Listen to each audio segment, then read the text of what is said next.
Hola mis estudiantes, hoy veremos una cápsula especial de los protocolos avanzados que existen en resonancia magnética. Veremos los protocolos de mama, las consideraciones de la técnica para la pesquisa de lesiones mamarias primarias.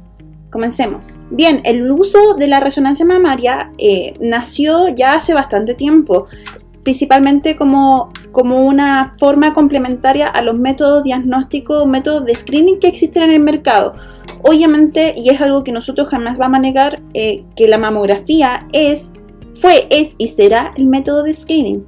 Y en pacientes jóvenes, y lamentablemente siendo una incidencia tan alta, en pacientes sobre los 20 años, ¿cierto? Ya desde los 25 tienen que empezar a hacerse mamografía y además la ecografía, más aún cuando tienen antecedentes familiares de cáncer mamario. Así que en vista del aumento significativo de la incidencia de cáncer de mama a nivel nacional y a nivel mundial, la resonancia ha llegado a poder complementar en muchas aristas en lo que respecta a resolución espacial, a resolución de contraste y a la caracterización bidimensional y tridimensional de las lesiones. Sin duda, la mamografía y la ecografía son métodos de screening rápido, de fácil acceso, pero tienen muchas limitancias. Los planos de adquisición de la mamografía son bastante básicos a diferencia de lo que se puede obtener en resonancia magnética, por lo que si bien se pueden caracterizar en una gran interfase de contraste, no permite caracterizar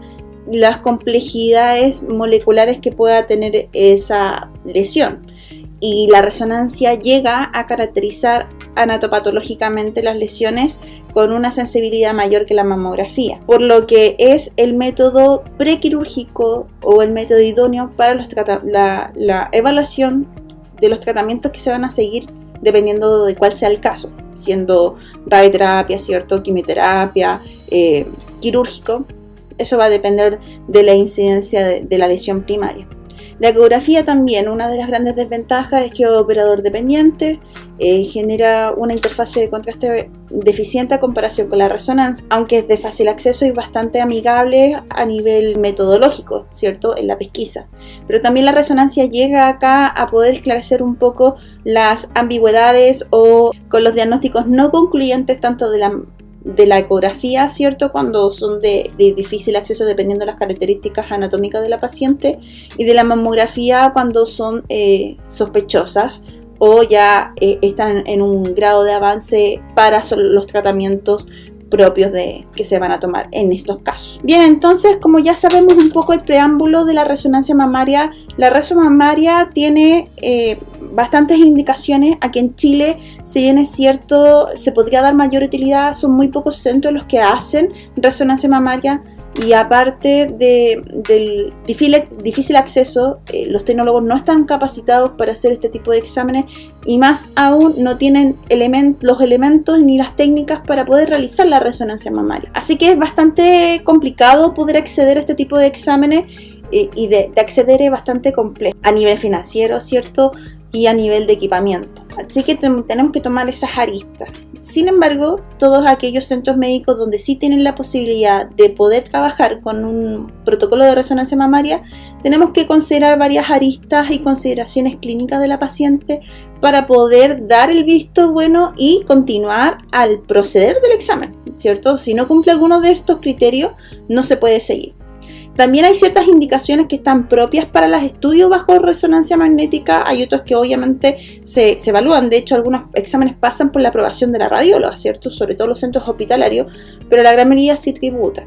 Dentro de las indicaciones para poder solicitar una resonancia mamaria, obviamente está la evaluación de implantes, sobre todo implantes que son antiguos y que tienen algunas roturas de las cápsulas internas. Lo más habitual ver dentro de las complicaciones de los implantes mamarios. También se puede dar para evaluaciones de anomalías mal definidas en la mamografía, ¿cierto? Y la ecografía que habíamos comentado anteriormente. Además, podemos tener localizaciones que son algo complejas y que en la mamografía solamente se puede caracterizar en una proyección. También está indicada en la evaluación de secreciones espontáneas, ¿cierto? Del pezón y otras complicaciones también de la fisiología anómala mamaria que inciden en cáncer mamario. También está indicada la detección del cáncer mamario oculto, ¿cierto? En la cual la mamografía y el examen físico indican un estado negativo, pero sin embargo hay una respuesta metastásica en los ganglios axilares. y que la resonancia puede pesquisar con una mayor sensibilidad en contraste. También puede estar indicada la determinación de la extensión de las enfermedades que están localizadas en pacientes con una biopsia certificada. También es indicativo para la monitorización de tratamientos neoayudantes en el cáncer de mama que está en un estado mucho más avanzado. También se da mucho en la solicitud de resonancia magnética para el seguimiento de los tratamientos, sean conservadores o sean innovadores, y también para la caracterización tridimensional, principalmente con las imágenes volumétricas que vamos a ver más adelante, en lo que respecta a reconstrucción mamaria. Y esto no se da mucho aquí en Chile, pero también en otros países la resonancia mamaria está indicado en pacientes donde hay una alta incidencia de que pueda padecer cáncer de mama. Eso habitualmente lo podemos ver en Estados Unidos o Europa, en donde la resonancia mamaria está dentro del pool de screening, porque es parte de los protocolos de caracterización de la lesión mamaria. Bien, así que una vez que ya tenemos clara la incidencia o la indicación por la cual están solicitando la resonancia mamaria, tenemos que hacer varias preguntas que concuerdan con las encuestas que se hacen en mamografía, pero tenemos que tener ciertas consideraciones en particulares para poder decidir si vamos a hacer o no el examen. Dentro de ellos, obviamente, si ha tenido cáncer previo, ya sea un primario en otro órgano o una lesión primaria en una de las mamas y que se puede estar dando en la otra mama, ¿cierto? ¿Qué tipo tuvo? Por lo tanto, tenemos que tener los exámenes anteriores. Siempre las pacientes tienen que tener sus exámenes anteriores y la edad en donde se dio ese diagnóstico en caso de que sea positiva la respuesta. El tratamiento, si es que ha tenido tratamiento, ¿cierto? Ya sean mastectomías parciales, totales, ¿cierto? Tratamientos de radioterapia, cirugías reconstructivas, quimioterapia o tratamientos hormonales suplentes. Obviamente, y es parte de lo básico en la caracterización de estas lesiones, ver si existen antecedentes familiares de cáncer de mamaria o cáncer genitourinario, principalmente útero u ovarios. Obviamente, tener exámenes anteriores, principalmente la biopsia. Hay algunas radiólogas que son bastante exigentes en lo que respecta a la pesquisa de la lesión, por lo tanto, si no traen el pool de mamografía, ecografía y la biopsia, la resonancia no se hace, ¿ya? Hay otras radiólogas que son un poco más flexibles y con la mamo y la eco ya tienen un preámbulo para poder caracterizar la resonancia. Sin embargo, siempre la biopsia es el punto final a lo que pueda indicar las características anatopatológicas de la lesión, y que eso va a ayudar para ver en la condición donde se encuentra y cómo va a afectar dependiendo de la línea clínica que se va a tomar con la paciente. Obviamente en pacientes jóvenes, ¿cierto? Obviamente dependiendo del estadio de la paciente tenemos que preguntar cuándo tuvo la menarquia. En el caso de que esté en menopausia, en pacientes mucho más avanzadas o pacientes jóvenes, obviamente dependiendo de su condición clínica, ¿cierto? Y en el caso de pacientes que se encuentran en edad fértil, preguntar el ciclo menstrual, ¿ya? Y vamos a ver que el ciclo menstrual en pacientes jóvenes es sumamente importante porque tenemos que tener un cuidado especial por la respuesta hormonal que puede entregar este ciclo, ¿cierto? Pacientes que se encuentran en embarazo o en estado de lactancia no se pueden hacer la resonancia, a menos que sea una indicación de alta prioridad y que sea autorizada por la radióloga, ¿cierto? O el radiólogo. Pero estos dos estados generan una vulnerabilidad hormonal que hace que la respuesta del parénquima mamario, del tejido fibroglandular, sea distinta a lo que se pueda encontrar en la condición base a nivel hormonal, que vamos a ver más adelante, y que, insisto, la respuesta hormonal es sumamente importante porque en las resonancias pueden generar falsos positivos o falsos negativos. Y además tenemos que darnos el tiempo de dar una visualización general de la mama, ¿cierto? Al igual que la mamografía, para descartar si existen lesiones evidentes, anomalías de la capa cutánea, mastodinia, ¿cierto? Y algunas respuestas clínicas que pueda estar presentando la paciente en ese momento. Así que, para poder ya llegar a la preparación de la paciente, tenemos que considerar, y que lo habíamos comentado anteriormente, algunos tips. Dentro de las pacientes, que es el más fuerte, y las que se encuentran en edad fértil, tenemos que hacer hincapié en el ciclo menstrual de la paciente. ¿Por qué? Porque el ciclo menstrual genera vulnerabilidades hormonales que pueden generar falsos positivos en nuestra imagen. Por lo tanto, la paciente, antes de que pida su hora, tiene que indicar en qué parte del ciclo menstrual y poder agendar la resonancia dependiendo del ciclo menstrual, ¿Para qué? Para que la resonancia se haga entre el día 5 y el día 15 de su ciclo menstrual, siempre y cuando el ciclo se mantenga en un rango continuo, o sea, que se mantenga entre los 28 y 30 días. Si tiene asincronías en los ciclos menstruales, ahí tenemos algunos problemas, porque existe una alta probabilidad de que se puedan dar falsos positivos. Pero las pacientes que tienen su ciclo menstrual regulados, sí tenemos que agendarlo entre el día 5 y el día 15. ¿Por qué no entre el día 1 y 5 o entre el 15 y el 28, cierto?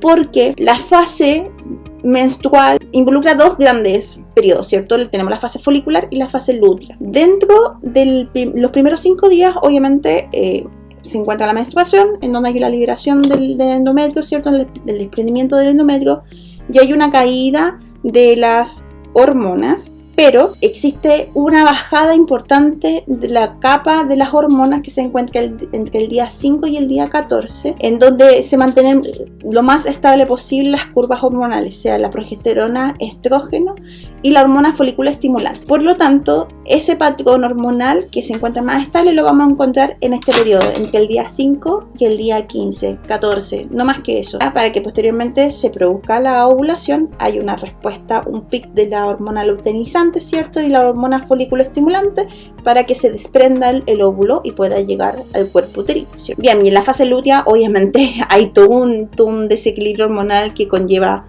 lo que ustedes ya saben, el aumento, el engrosamiento, una dilatación de las arterias espiculares locales, ¿cierto? Y que generan enriquecimiento local para un futuro bebé. Bien, otra consideración importante que tenemos que mantener presente, sobre todo las pacientes cuando ya han sido diagnosticadas, confirmadas por mamografía, ecografía y que van a biopsia, es tener presente cuándo se hizo la biopsia. La biopsia, recuerden que es un procedimiento invasivo, ¿cierto? En donde extraen un fragmento de la lesión dependiendo de dónde se sitúe. Por lo tanto, este proceso genera una respuesta del tejido de carácter inflamatorio. Como genera una respuesta de carácter inflamatoria, dado que es un procedimiento invasivo, vuelvo a repetir, es importante que se considere. Y de hecho, las pacientes que se han hecho biopsia no se pueden realizar la resonancia mamaria hasta esperar los 20 días, cuando ya la cadena inflamatoria o el proceso inflamatorio haya cedido al menos el 70%.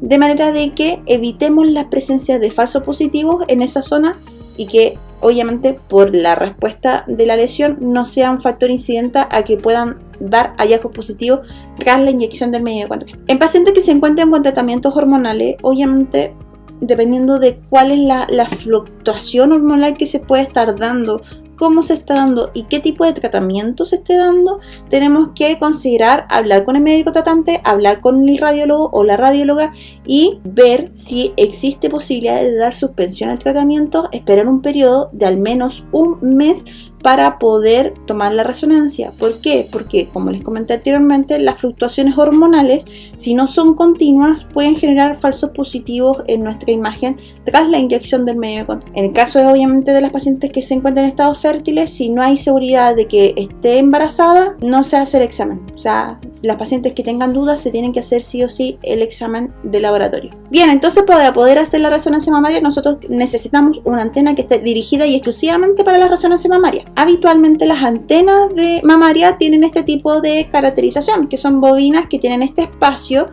y que permite poner ambas mamas en cada uno de esos orificios que ustedes ven en la superficie de la antena y que permite poder ver la anatomía mamaria en su condición más natural, en su caída de gravedad. La resonancia mamaria, al igual que otras estructuras, no tiene que ser interferida ni tampoco desmoldeada de su anatomía normal, al igual que la mamografía, ¿cierto? Tenemos que tratar de conservar el estado de armonía anatómica mamaria. Así que la paciente necesita estar de cúbito prono, obviamente alojando cada una de las mamas en estos orificios de manera que caigan de manera natural. Bien, entonces como les comenté anteriormente, la paciente va de cúbito prono habitualmente y se aconseja que la paciente vaya hacia adelante mirando la sala comando, ¿cierto? La ventana del comando, de manera que nosotros también estemos atentos a cualquier inconveniente que pueda presentar la paciente durante el procedimiento. Además, la paciente tiene que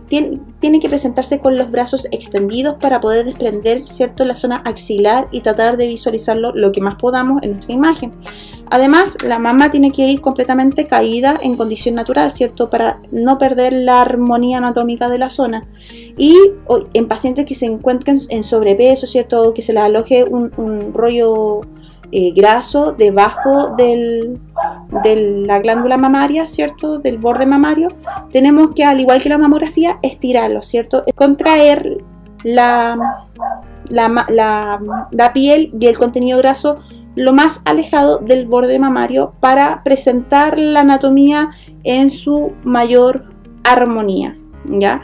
Para poder sujetar la mama no tenemos que apretarla, no tenemos que ponerle aditamentos para que la aprieten, sino más bien contener la mama. ¿Por qué? Porque se va a dar que si ustedes no fijan la mama va a vibrar con la secuencia, porque es una estructura que obviamente está en caída, ¿cierto? Están literalmente flotando en su condición natural. Con los pulsos de radiofrecuencia va a tender a vibrar. Hay algunas que vibran más, otras que vibran menos, hay algunas que no vibran simplemente. Así que para eso no tienen que poner esponja porque van a perder la armonía anatómica, sino que van a tener que poner pequeñas esponjas que calcen con el pezón, que sujeten al pezón. Por ende, en la base de la bobina, que rondea entre los 25 centímetros, ¿cierto? Cuando descanse la mama, ustedes debajo van a tener que poner una esponjita que habitualmente son como de 4 centímetros, 3 centímetros. Se pueden inventar hasta esta esponjita, ustedes las envuelven, ¿cierto? Los ponen tela y sellos para que se mantenga la esterilidad local, ¿cierto? O la limpieza local, y puedan sujetar el pezón, tratando de que el pezón tampoco se desvirtúe anatómicamente en esa zona. Tratar de topar, ¿cierto? Pero no distorsionar la anatomía de la mama. Obviamente, y si así lo permite la institución, si tienen inyectora, conéctenla a la inyectora, ¿cierto? Si no, con un alargador, ¿cierto? Y nosotros hacemos el puje de bolo, que lo vamos a explicar más adelante. La instauración de la vía tiene que ser antes de la posición, porque muchas veces se da que esta posición es muy incómoda para las pacientes. Por lo tanto, poner la vía en esta posición no les va a ser bastante complicado. Ahora, ¿qué secuencia vamos a hacer en nuestro protocolo de resonancia mamaria? Va a depender de las características anatómicas de nuestra anatomía mamaria, ¿cierto? La composición mamaria tiene dos grandes tejidos: el tejido conectivo intralobulillar y el tejido conectivo extralobulillar. Esta condición, obviamente, y que además suma los conductos, ¿cierto? El contenido graso mamario, genera una vulnerabilidad que es propia característica e incidente para la presencia de lesiones mamarias. Por lo tanto, tenemos mucho tejido fibroso asociado a estas características. Por lo tanto, si tenemos contenido fibroso, vamos a tener una respuesta acuosa en esa zona versus la grasa mamaria circundante, que va a dar sostén a esta glándula. Por lo tanto, vamos a requerir técnicas que permitan exacerbar el contraste del tejido fibroglandular y anular la presencia de la grasa, que en algunas pacientes puede ser bastante exacerbada. E inclusive puede ser bastante complicada llegar a aumentar las interfaces de contraste entre el tejido graso, que es muy distinto, el tejido graso mamario al tejido graso subcutáneo circundante del abdomen, de los brazos, ¿cierto? Es muy distinto al de la grasa mamaria, que tiende a ser más magra. Antiguamente, y hablo antiguamente no hace mucho, los protocolos de resonancia mamaria se hacían en su gran mayoría en los planos axiales. De hecho, se van a encontrar con algunos centros médicos en donde todavía se están realizando los protocolos de resonancia desde los planos axiales. Todos, ¿ya? Sin embargo, la nueva corriente, y es algo que se está discutiendo ya desde el año 2017, que las resonancias mamarias tienen que tomar esta nueva orientación tratando de poder comparar las imágenes junto con las mamografías, de manera que la radióloga tenga este análisis comparativo entre las imágenes o las proyecciones oblicuolaterales de la mamografía junto con las imágenes laterales mamarias que se puedan tomar o adquirir en resonancia magnética. Sin embargo, esta técnica, si bien es cierto, es mucho más cómoda a nivel de la parametrización de las imágenes, perdemos algunas características que pueden ser fundamentales para la descripción anatopatológica de la lesión. Las imágenes que nosotros adquiríamos o que en algunos centros se sigue tomando, ¿cierto? Van a ser los T2 y los T1. Si se fijan, las interfaces de contraste no son tan exacerbadas, ¿cierto? Si bien es cierto, vemos el tejido fibroglandular versus el tejido graso. que si sabemos nosotros el tejido fibroglandular genera una respuesta acuosa que es débil por el tejido fibroso, pero existe, ¿cierto? Versus el contenido graso que en señal es mucho más fuerte, y en particular en estas imágenes más fuerte porque estamos trabajando en secuencia turboespineco, en la imagen de la izquierda que se encuentra nuestro T2. Sin embargo, también tenemos en la imagen del lado derecho, que es la imagen T1, ¿cierto? Que no tiene técnica de saturación grasa y también probablemente se trabajó con una secuencia turboespineco a la rapidez. Por lo tanto, dadas esas características, el tejido fibroglandular, a diferencia de la imagen T2, tiende a verse un poquito más alto en señal, si lo comparamos con el tejido fibroglandular de la imagen T2. Y aún así la grasa hace que se pierda esta sensibilidad anatómica de este tejido, que es de gran relevancia en este estudio de resonancia. Así que tenemos que pasar a técnicas que aumenten las interfaces de contraste, y ese es el objetivo de las nuevas corrientes de resonancia mamaria. Además, no solamente vamos a realizar imágenes morfológicas de la anatomía mamaria, sino que además tenemos que trabajar imágenes de respuesta metabólica de estas zonas. Nosotros estamos buscando tumor, no estamos buscando otra cosa. La gran mayoría, el 80%, el 85% de las resonancias mamarias están indicadas para lesiones primarias mamarias. El resto de las indicaciones de resonancia mamaria o son para estudios de silicona o son para una respuesta inflamatoria, ¿cierto? Como una mastitis compleja u otras consideraciones que vamos a ver más adelante que pueden ser de cierta importancia. La difusión, entonces, está indicada para lesiones primarias, que no implica que no sea útil en otras patologías. Así que, como ya estamos hablando de lesiones primarias, sí o sí tiene que ir la difusión. Y la difusión aquí en este caso se hace mucho más compleja a diferencia de las otras técnicas, porque estamos en una zona de mucha vulnerabilidad de interfase de materia. Tenemos el tórax, tenemos la cámara cardíaca, ¿cierto? Que nos hace que sea mucho más conflictivo este examen.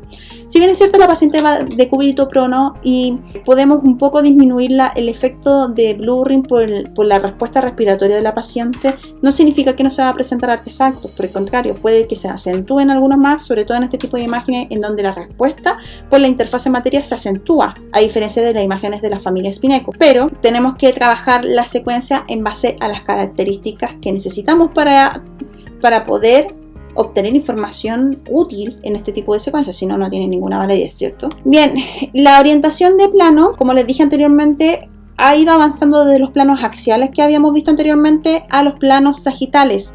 Los planos sagitales son las nuevas corrientes que se hacen en resonancia mamaria y que tuve la fortuna de trabajar con ambos protocolos, con ambas corrientes desde que se nació la resonancia mamaria, ¿cierto? Y todos los planos axiales generales, amplios, con FOB sumamente amplio, que abarcaban toda la zona torácica, ¿cierto? Para poder llegar a tener toda la información del contenido mamario, a realizar los estudios sagitales con FOB más acotados, con características mayores en lo que respecta a resolución espacial y resolución de contraste, y además que nos va a permitir dar una orientación que pueda ser cercana a las proyecciones oblicuolaterales de la mamografía, y la radióloga pueda tener esta forma de trabajar entre distintas modalidades.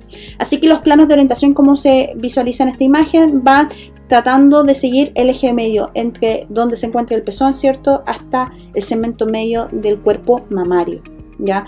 La correlación de corte está indicada por las guías internacionales de estudios de mamario por resonancia magnética. Por lo tanto, es muy importante hacia dónde se van a dirigir los cortes. Los cortes se van a dirigir de derecha a izquierda, partiendo inicialmente de derecha a lateral, terminando el bloque desde medial, ¿cierto? Y el plano izquierdo, o la mama izquierda, ¿cierto?, va a partir desde medial su primer corte y va a terminar hacia lateral, de manera que la radióloga pueda hacer el barrido completo de lateral derecho, ¿cierto?, y terminen en lateral izquierdo. Bien, así que evoluciona esta resonancia mamaria, evoluciona entre comillas, porque insisto, igual se pueden encontrar con estos protocolos en otros centros que están en orientación axial, que no implica que estén malos, pero hay radiólogas que prefieren trabajar con estos métodos, pero en estas corrientes, que son las corrientes europeas, ya están trabajando con estas formas que en plano sagital, tratando de poder trabajarlas en conjunto con las proyecciones mamarias. Para poder sopesar un poco las influencias que perdemos en el T2 turboespineco y en T1 espineco, tratamos de aplicar técnicas de saturación grasa. Como son más acotados los planos sagitales, aquí sí podemos aplicar técnicas de saturación espectrales. Y lo que les comentaba anteriormente, la resonancia mamaria tiene una característica bastante especial que no tienen otras secuencias u otros protocolos, es que la grasa mamaria es distinta a cualquier grasa de nuestro cuerpo. La grasa mamaria es una grasa mucho más limpia, es más magra, ¿cierto? Tiene menor respuesta a absorción de radicales. En su gran mayoría, o sea, en pacientes de obesidad mórbida igual se puede dar esa incidencia de que esté sucia la grasa, por llamarlo así, pero la grasa mamaria tiende a ser mucho más limpia, molecularmente es mucho más pura. Así que tenemos que dirigir nuestro espectro de saturación exclusivamente a la resonancia mamaria o al segmento mamario. Si se fijan en estas imágenes, la presencia de la anatomía normal está completamente armonizada. El pliegue mamario inferior, ¿cierto?, está completamente desproyectado, no se ve ningún rollito abdominal. Y esto es muy importante, ¿por qué? Porque al momento de saturar, si a mí me queda un rollo de la capa grasa abdominal y yo saturo automáticamente, puede que la saturación no me quede buena. Por el contrario, hasta se puede llegar a volcar. Así que es importante sacar toda la grasa subcutánea abdominal para que no se contamine la información de la grasa mamaria. Además, y es muy importante, aplicar chiming activo en estas imágenes, tratar de localizar mi testeo de dónde yo voy a saturar mi señal, ¿cierto? Y acotar el chiming a la estructura de interés, que en este caso es la glándula mamaria. Importante considerar también, y recuerden que idealmente estos exámenes se tienen que hacer en Castella para que la interfase de desplazamiento químico y finalmente los picos de señal entre la grasa y el agua se separen aún más. Pero en Chile no se da esa ventaja, ¿cierto? La gran mayoría de los equipos que se tienen aquí en Chile son equipos de 1.5 Tesla, por lo tanto es muy probable que se encuentren haciendo resonancias mamarias con campos de 1.5 Tesla. Sin embargo, es importante saber y conocer que si bien van a poder desproyectar el pic de la grasa y el pic del agua, también van a encontrarse con un segundo pic que puede ser de grasa abdominal, ¿cierto? De la grasa más sucia, y el pic de la grasa mamaria. Así que la gran mayoría de los tecnólogos, por lo menos que saben hacer estas resonancias mamarias, cuando se tiran estas secuencias, no se tiran de forma automática los testeos de saturación grasa, sino que se tienen que hacer de forma manual. Cuando se lanzan de forma manual y uno busca el espectro de la grasa, se encuentra con estas curvas. De hecho, el patrón de gráfica es casi la misma, difieren en muy pocas cosas en las distintas marcas.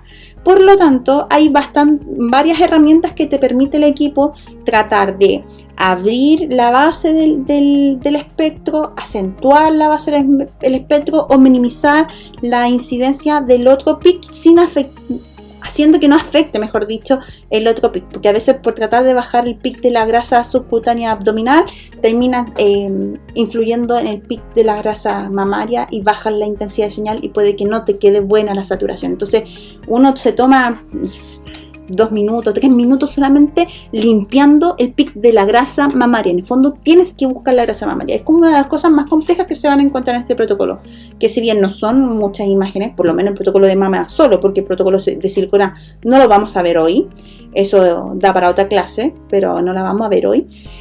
Vamos a ver solamente el protocolo de mama, de composición mamaria, ¿cierto? Vamos a tener los T2, difusión y la fase con contraste. Son pocas secuencias, pero nos dan bastante problema. Así que es importante buscar el pic de la grasa. Ahora, ¿pueden conocer el pic de la silicona? Sí, la tienen que conocer, pero eso lo vamos a ver en la clase de resonancias mamarias asociadas a implantes mamarios. Bien, como les comenté, y que esto se los doy solamente como un dato freak, el pic de la silicona al pic de la grasa hay muy poco espacio, ¿ya? En campos de 1.5 Tesla, la diferencia no es mayor a 100 Hz, es muy pequeña y puede y hace que el pic de la grasa mamaria se pierda y se acentúe o se distorsione el pic de la grasa, como lo que están viendo en esta imagen, que es muy habitual ver ese patrón. Así que créanme que hacer una resonancia mamaria por presencia de implantes mamarios, más aún dependiendo de las características del contenido del implante mamario, se hace muy complejo. Pero eso lo vamos a ver más en otra clase. Bien, entonces retomando el plano sagital, Esto es un plano sagital que está potenciado en T2, que hace que se acentúe el contenido fibroglandular, ¿cierto? Hace que, además, con la técnica de saturación grasa, veamos mucho más hiperintenso este tejido fibrolaxo, ¿cierto? Este tejido conectivo que está compuesto en la glándula mamaria. Y además, anulamos la señal de la grasa. Lo ideal es que se ocupen técnicas SPID, no FASAD, por la tipo de angulación que tiene de inversión completa, ¿cierto? Y así ganamos pesadez en la saturación. El objetivo que uno debería cumplir como tecnólogo es que la grasa se sature y quede con la señal nula, tan nula como la señal del aire, como la que se visualiza en la derecha. Y aún así no logramos ese efecto en todo el cuerpo mamario. Y en la izquierda la saturación grasa no quedó tan buena como la de la derecha, ¿cierto? Pero el objetivo es llegar a lo que se obtuvo en la imagen del lado derecho. Las imágenes que nosotros vamos a trabajar en los protocolos, obviamente, como queremos ganar resolución espacial y además aumentar la interfaz de contraste, tienen que ser de la familia Spineco. Así que estas imágenes son imágenes sagitales potenciadas en T2 y de base turboespineco con técnica de saturación grasa espectral SPIR. Ahora, ¿por qué un SPIR y no una diabática? Bueno, la técnica diabática es mucho más lenta, ¿cierto? Y la idea es que la paciente esté el menor tiempo posible porque el posicionamiento del examen es bastante incómodo. Bien, no solamente les había comentado que vamos a hacer los protocolos para poder caracterizar la morfología de la anatomía mamaria, sino que además vamos a trabajar la secuencia difusión. Difusión es una secuencia, como les comenté, bastante compleja de aplicar en la zona torácica, más aún en la glándula mamaria, haciendo que nos exija como tecnólogos tratando de optimizar esta secuencia con todas las desventajas que tiene en la zona que nosotros la vamos a aplicar, ¿ya? Y toda la distorsión anatómica que involucra aplicar una secuencia como esta. Para estos efectos, y esto podría hacer una clase entera de cómo aplicar la difusión en zona torácica, ¿cierto? Solamente tenemos que considerar que el grosor de corte que vamos a aplicar en resonancia mamaria tiende a ser fino, ¿cierto? De 3,5 idealmente, con un espacio de un 10%, 15%. Hay radiólogas que son un poquito más mañosas y lo piden sin espaciado, pero eso no importa. O sea, sí importa dependiendo del tamaño mamario. En el caso de la difusión no podemos trabajar con grosores de corte tan pequeños, tenemos que subir al menos a 4 milímetros, al menos.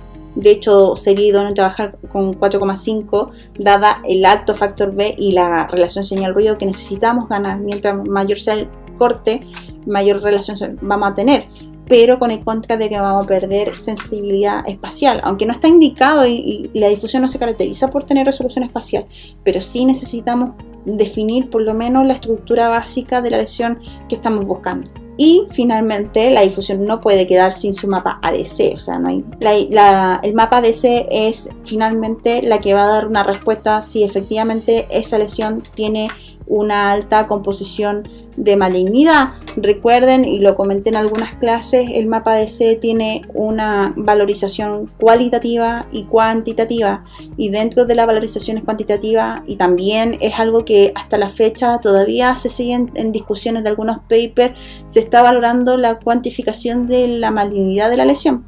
En hígado y en otras estructuras que están bien manoseadas por la bibliografía, valorizar la lesión en el mapa ADC es bastante conocido. De hecho, hay rangos establecidos para distintas lesiones que se pueden cuantificar a través del mapa ADC y la difusión factor B alto, pero en el caso de la resonancia mamaria todavía no se llegan a consenso. De hecho, todavía hay una disputa que existe entre qué factores B son los que se pueden trabajar en resonancia mamaria o cuáles son los factores B más idóneos para ello, dependiendo de las características de la mama que vamos a trabajar también. Hay algunos que hablan de factor 600, otros de factor 800, otros de factores 1000, pero con la desventaja de las características técnicas del equipo.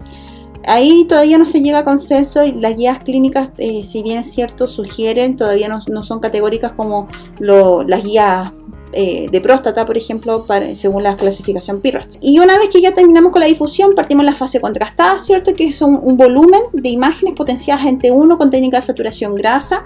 La técnica de saturación grasa habitualmente es una técnica avanzada, por eso no todos los equipos tienen estas secuencias, porque la imagen volumétrica es una imagen perfusión, ¿cierto? Es una secuencia DSE que se parece mucho a la DSS, pero la diferencia es que en vez de estar potenciada en T2, está potenciada en T1, ¿cierto? Que es la Dynamic Contrast Enhancement, y que permite valorizar la fase máscara, ¿cierto? La fase sin contraste, y después múltiples imágenes en volúmenes en poco tiempo, ¿cierto? En total son 4 a 5 volúmenes de imágenes.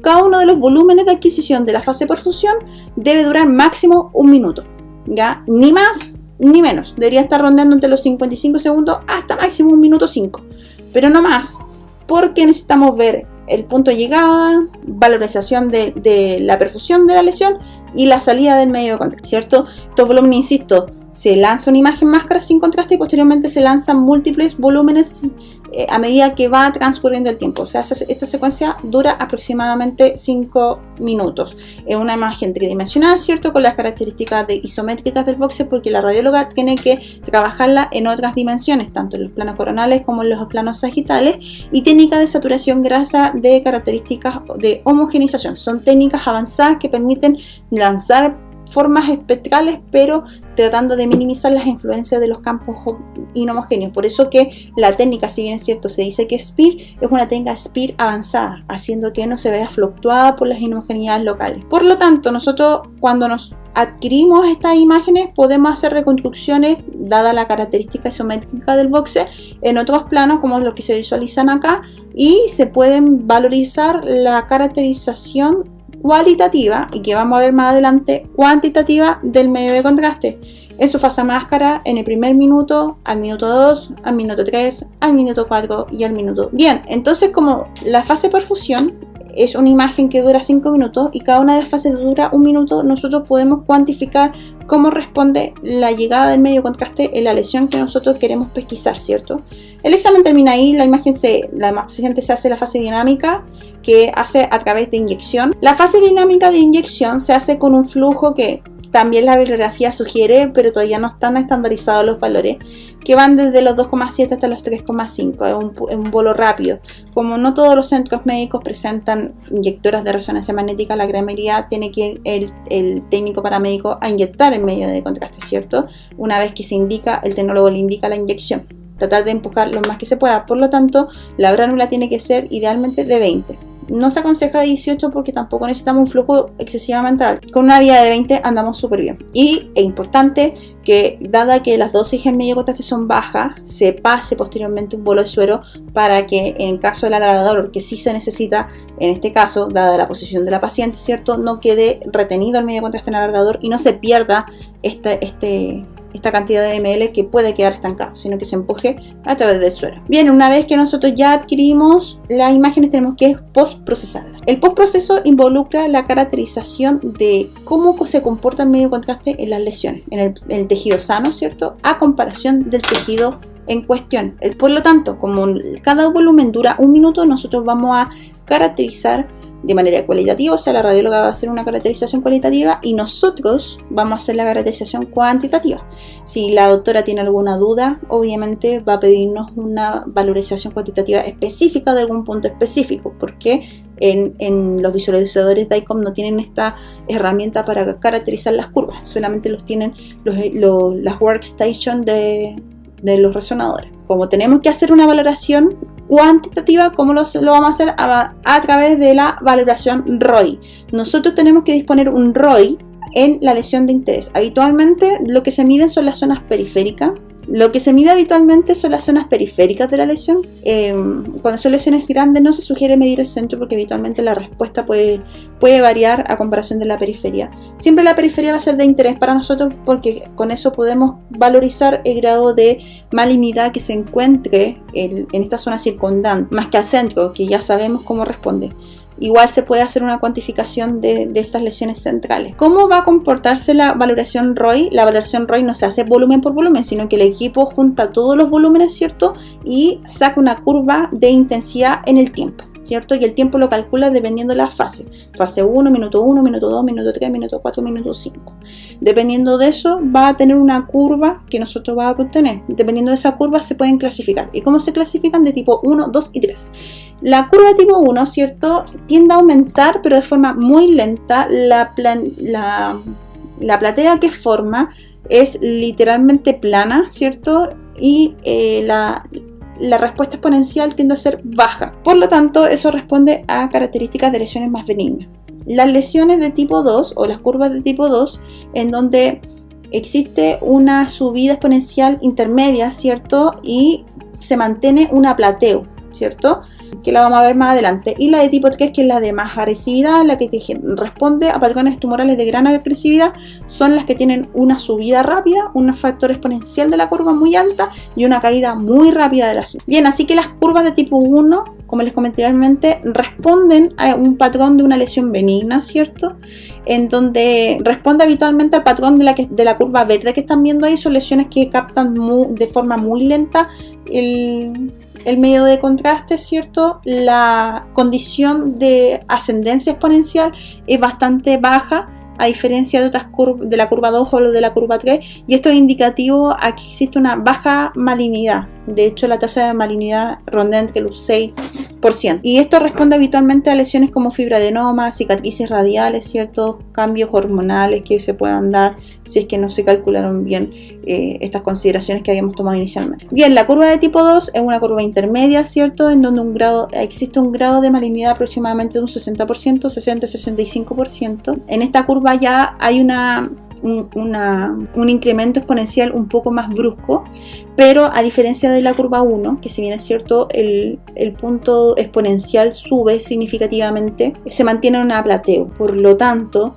la condición de malignidad tiende a dudarse un poco, ¿cierto? Con este efecto de meseta que se mantiene constante en el resto de las fases. Y las lesiones que son de curvas tipo 3 responden a un patrón tumoral muy alto, que es igual o superior al 85-87%, ¿cierto? En donde tenemos una ascendencia exponencial inicial muy brusca. No existe plateo, sino que hay una caída abrupta también de la señal a los 2-3 minutos, lo que responde también a una respuesta vascular propia de las lesiones tumorales de alta agresividad. Bien, así que un poco más de teoría. Esto es una imagen que la saqué de mi libro, con la cual estudio, que la encuentro muy buena, que responden obviamente a los patrones que recién habíamos hablado, de tipo 1, en donde la respuesta maligna es de un 6%, ¿cierto? El tipo 2, que responde a una malignidad de un 64-65%, y la de tipo 3, que es de una alta malignidad, que responde a una tasa de un 85-87%. Bien, entonces, cuando nosotros trabajamos las valoraciones cuantitativas, nosotros tenemos que buscar el factor ROI. Si se fijan, el factor ROI de esta imagen es de 9 milímetros, muy pequeño. No se sugiere trabajar con factores ROI más altos porque puede perderse la sensibilidad de la lesión, más aún cuando las lesiones son muy pequeñas. Así que por las normas internacionales se sugiere trabajar con un factor no mayor a 10 milímetros. En este caso, como estamos viendo, la gráfica que se encuentra al lado derecho, tenemos los puntos de fase. La fase máscara, ¿cierto?, que no se indica en la imagen porque finalmente es la que permite la sustracción. Por eso la imagen se ve así como media ruidosa y la lesión sumamente hiperintensa, porque se hizo la sustracción de la fase máscara con la fase contrastada. Entonces la fase máscara no se cuantifica en el gráfico, sino que partimos del volumen 1, del minuto 1, minuto 2, minuto 3, minuto 4, minuto 5. Y la gráfica ya nos está indicando que hay un factor exponencial abrupto entre el minuto 1 y el minuto 2 y cae abruptamente entre el minuto 2 y el minuto 3, lo que nos está indicando de que esa lesión responde a un patrón tumoral de alta agresividad. Acá tenemos otra imagen en donde la plateo también tiende a ser algo agresiva, porque ya en el minuto 1 hay una respuesta vascular arterial importante, porque el factor exponencial es muy pequeño, pero es alto inicial. En esta siguiente imagen también de un factor ROI de 9 milímetros, la cuantificación es muy lenta. Si se fijan, es de tipo 2.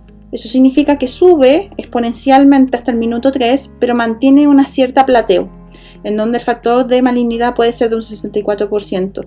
Esto es indicativo en lesiones que, si bien es cierto, a lo mejor pueden ser malignas, pero tienen un alto contenido fibroso. Lesiones que son agresivas siempre van a tener este patrón conductual, que tienen una subida y una bajada de la curva muy abrupta. Y que finalmente, no quise ahogarlos tanto en casos clínicos, sino abocarme en la técnica, pero la resonancia mamaria puede ser valoración importante en algunos casos, como por ejemplo la caracterización de roturas de la cápsula interna de los implantes mamarios, ¿cierto?, o de lesiones muy agresivas. La imagen que se encuentra más a la derecha de su pantalla del plano sagital es un caso bastante especial que yo hice. Fue una paciente de 33 años que la lesión brotaba de la capa dérmica, se veía la lesión.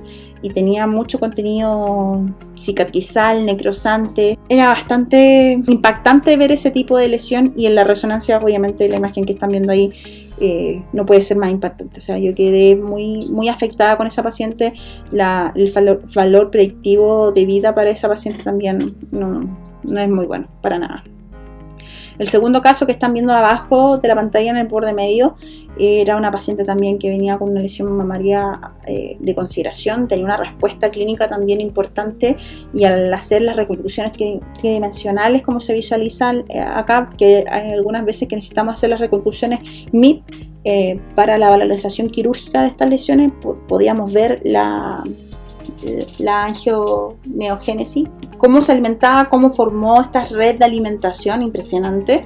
La imagen del caso clínico de arriba también fue una paciente que atendí que era extranjera y se había inyectado silicona industrial y había generado una mastitis, que eso conllevó a hacer una mastectomía total, radical, con aseo quirúrgico. Eso, chicos, espero que les haya servido, que les haya sido útil. En algún momento se van a encontrar con estos protocolos, así que siempre es importante mantener estos apuntes cerca, y en el día de mañana pueden ser de gran utilidad al momento de instaurarlos en sus centros médicos.